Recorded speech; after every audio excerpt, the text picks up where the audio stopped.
What's up guys, Dan here, Coal Cracker. Rainy day today, so I'm here at the school building going through some gear. I'm putting off going out in the rain for the simple fact that my kid is adamant that after school he is going out to train. So I said, all right, so I'm gonna have to battle the rain when he gets out of school, take him out, run him through some survival stuff, make him cry, all that good stuff, right? So while going through my gears, speaking of training season is going to be upon us. You can check out our classes at coalcrackerbushcraft.com, survival, bushcraft, all that good stuff. And then we also have virtual classes. The first one's coming up this weekend.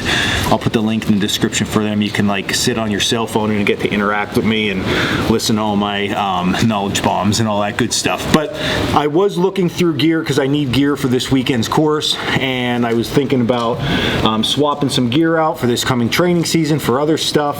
So while I was going through my knives, one of them I opened up and I was like, oh boy, that is not good. That was not taken care of correctly. Now, like last week or the week before, we did an axe care video that we talked all about how to get our axes taken care of so bad stuff doesn't happen to them because they are investments. Same goes for our knives. I'll give you a quick rundown on how to take care of these things, but more so today's video, if this happens, you pull your knife out and it's all rusty, what are you gonna do? Like, how do we fix that up? That's what we're gonna talk about. Okay, so first and foremost, when you get a new knife, look at, nice and shiny and beautiful, okay? That is not going to always stay like that if you use it. If you use it, your knife's not gonna look like this. So when all those people online are saying this is their go-to knife and it looks like this, they're full of, you know what, okay? So when you use a knife over time, what happens is it builds up something called a patina, okay? This knife has patina to it. Hopefully, you should be able to tell the difference by holding two up. So you can tell there's a difference between these two blades. Now, there's a lot of discoloration. There might be a few little rust spots on this one, but overall, there's a lot of patina built up on this. Patina is a good thing on knives. Now, before we go further, there are ways that you can force a patina. Don't do it. It makes my head want to explode when people are forcing patinas. There's all different kind of compounds you can put on your, I'm not even naming them because I don't want people doing it. You could put all that stuff on there and it will like force the patina on your blade. I think that's a horrible idea. Just take your blade out and use it. When it goes on your hip, it's there for a reason, to use it. So cutting wood, the tannins in wood, cutting different types of food, butchering, skinning game, and just doing stuff around camp, even the elements themselves, okay, over time will build up that patina. What we don't want to happen though is we don't want the knife to rust. So the mixture between using the knife and that metal getting conditioned and building up that patina versus rust are two different things, okay? We don't want to remove patina, but we do want to remove rust.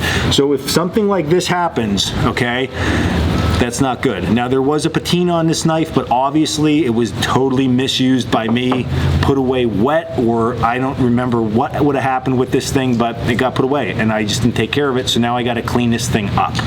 So before this happens, quick rundown, because this is a little bit, I guess a little bit what the video is about.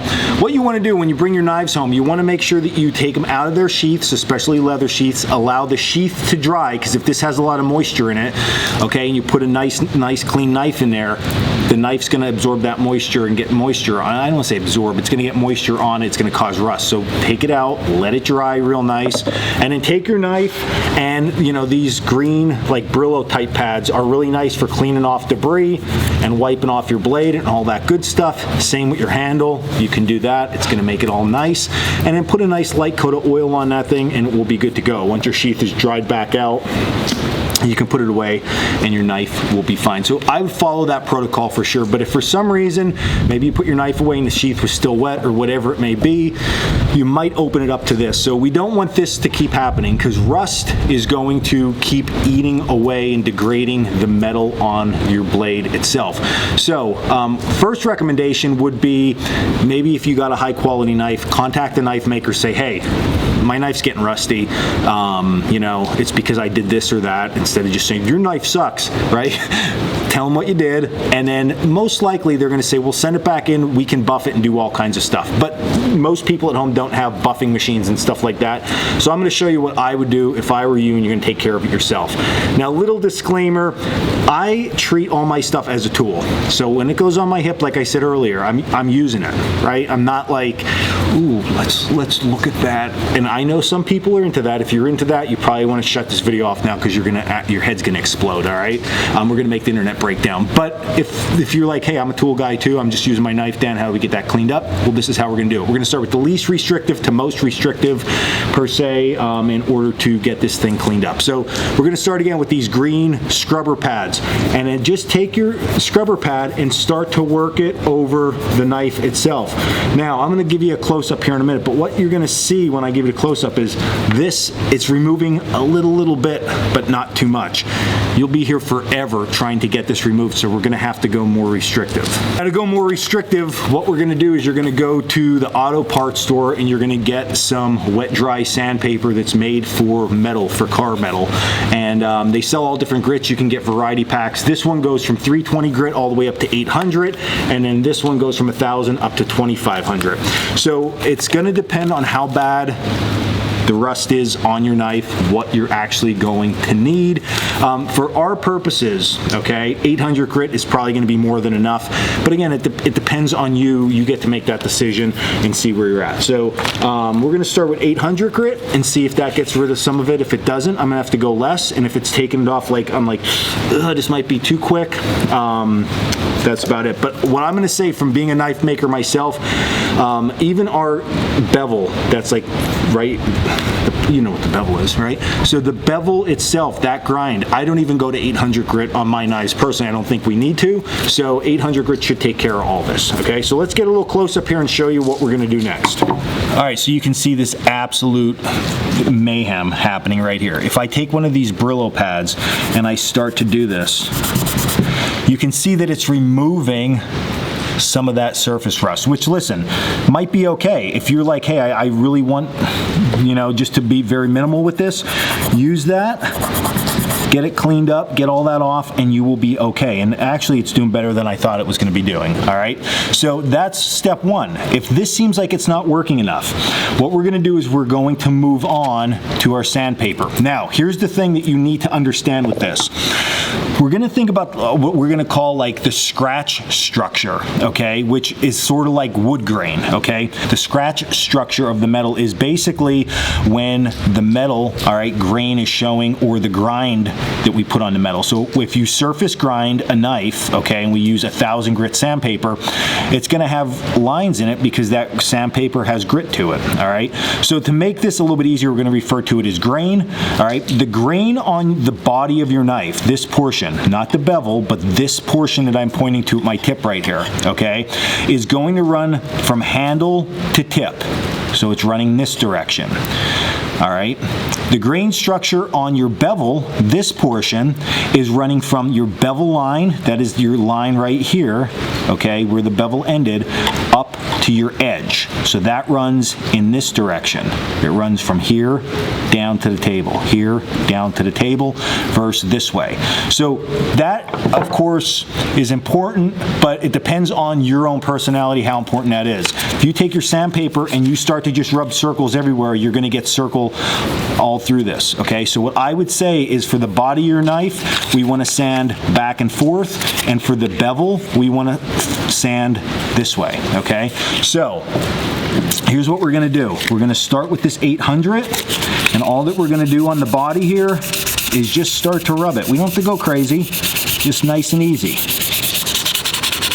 And what do you see right away? Look at that. It is cleaning that thing up super quick. Now, the more tough areas to deal with here as we do this are gonna be in real close, like in this section here. So what I found works best, take your sandpaper, fold it in half, and then we're gonna just work that in this way.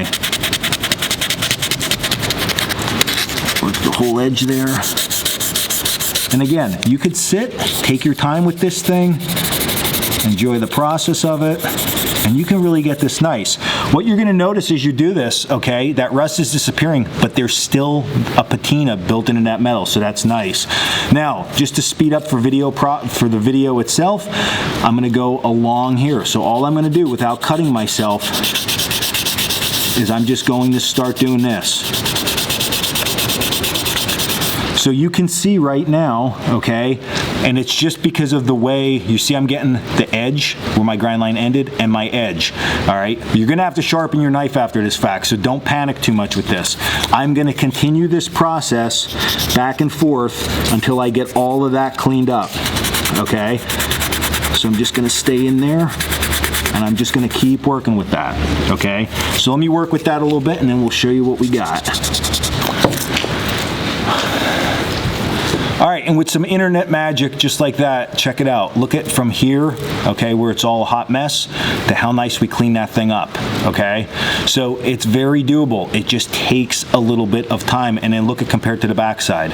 We went from this to that. So really nice and easy with just a little bit of this wet dry sandpaper. Now, I would continue with this and I would get all of this stuff here cleaned up, okay? I would get all this cleaned up, all down in here, and of course the backside. Once that's done, then we're gonna continue with our sharpening process to re-sharpen our edge to make sure it's nice and sharp for us. And then we wanna put some type of oil onto there. It doesn't have to be our tool oil. It can be any kind of oil you would like, but that's gonna help treat and protect this because again, we're removing a lot of the stuff that's in that metal, so we want to protect it when it's done.